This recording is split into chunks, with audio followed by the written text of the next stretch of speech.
বঙ্গোপসাগরের তীরে প্রকৃতির এক অপরূপ দান এই দীঘা। শুধু পশ্চিমবঙ্গ নয়, সারা ভারতবর্ষের পর্যটকদের কাছে এক প্রিয় গন্তব্য এই দীঘা। যারা সমুদ্রের গর্জন শুনতে ভালোবাসেন, সোনালী বালিয়াড়িতে পা ফেলতে চান, তাদের জন্য দীঘা যেন এক স্বপ্নপুরী। আপনার দীঘা ভ্রমণকে আরো সুন্দর ও স্মরণীয় করে তুলতে আপনাদের কাছে কিছু কম বাজেটের হোটেলের সন্ধান দেব এই ভিডিওতে। আপনাদের আরো একটা কথা বলে রাখি, আমার এই চলুন ঘুরে আসি ইউটিউব চ্যানেলে এরপর থেকে ট্যুর ব্লগ এবং ফুড ব্লগের পাশাপাশি থাকবে সারা পশ্চিমবঙ্গ তথা সারা ভারতবর্ষের প্রায় সব জায়গার হোটেল, রিসর্ট এবং হোমস্টের খরচ খরচার বিস্তারিত তথ্য। তাই যারা এখনো আমার চ্যানেলটি সাবস্ক্রাইব করেননি, তারা অবশ্যই আমার চ্যানেলটি সাবস্ক্রাইব করে রাখুন নতুন সমস্ত ভিডিও পাওয়ার জন্য। চলুন ভিডিওটি শুরু করা যাক।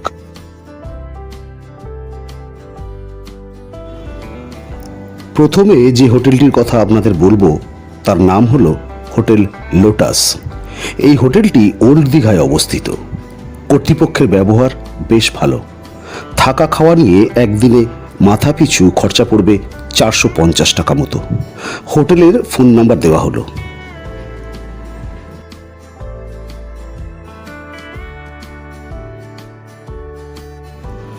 দ্বিতীয় হোটেলটি হলো ওল্ড দীঘার ব্যারিস্টার কলোনিতে হোটেল রত্নদ্বীপ।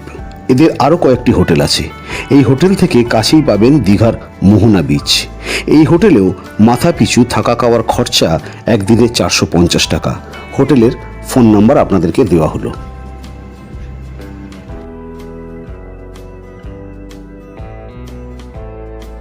তৃতীয় হোটেলটি নিউ দীঘায় অবস্থিত। সমুদ্র সৈকত থেকে 5 মিনিটের হাঁটা পথ। হোটেলের নাম ঈশান গেস্ট হাউস। এখানেও আপনারা 3 বেলা খাওয়া এবং থাকা নিয়ে রুম পেয়ে যাবেন। মাথাপিছু খরচা পড়বে 450 টাকা। ফোন নাম্বার দেওয়া হলো।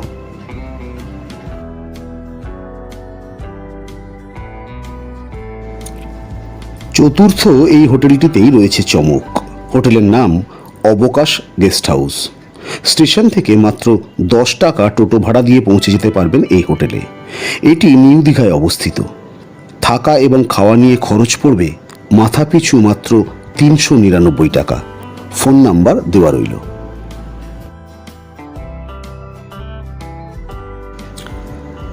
পাঁচ নম্বর হোটেলটি জাহাজ বাড়ির কাছে অবস্থিত।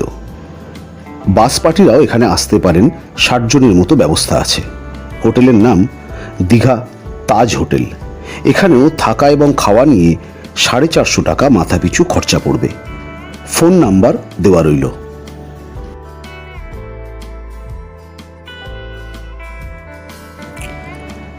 এর পরের হোটেলটি স্টেশন থেকে মাত্র 7 থেকে 8 মিনিটের হাঁটা পথে নিউ দীঘায় অবস্থিত।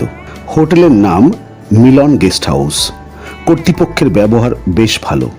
এখানে থাকা এবং খাওয়া নিয়ে মাথাপিছু একদিনের খরচ মাত্র 400 টাকা।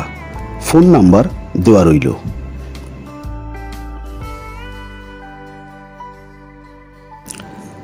সাত নম্বর হোটেলটি হলো হোটেল শ্যামসাগর। এদের নিজস্ব পার্কিংয়ের ব্যবস্থা আছে। এই হোটেলে থাকা এবং খাওয়া নিয়ে খরচ পড়বে মাথাপিছু 450 টাকা। এই হোটেলের ফোন নাম্বার দেওয়া রইল।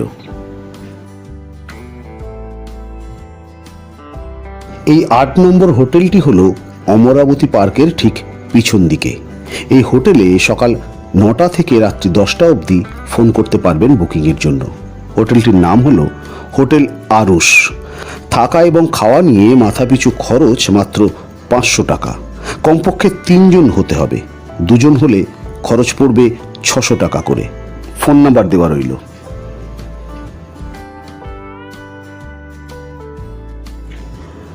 শেষ এবং 9 নম্বর হোটেলটি হলো হোটেল সাগর সুক্তি। এটি নিউ দীঘায় শ্রী জগন্নাথ মন্দিরের বেশ কাছেই অবস্থিত। এখানে থাকা এবং খাওয়া নিয়ে খরচ হলো মাথাপিছু 400 টাকা। ফোন নাম্বার দেওয়া রইল।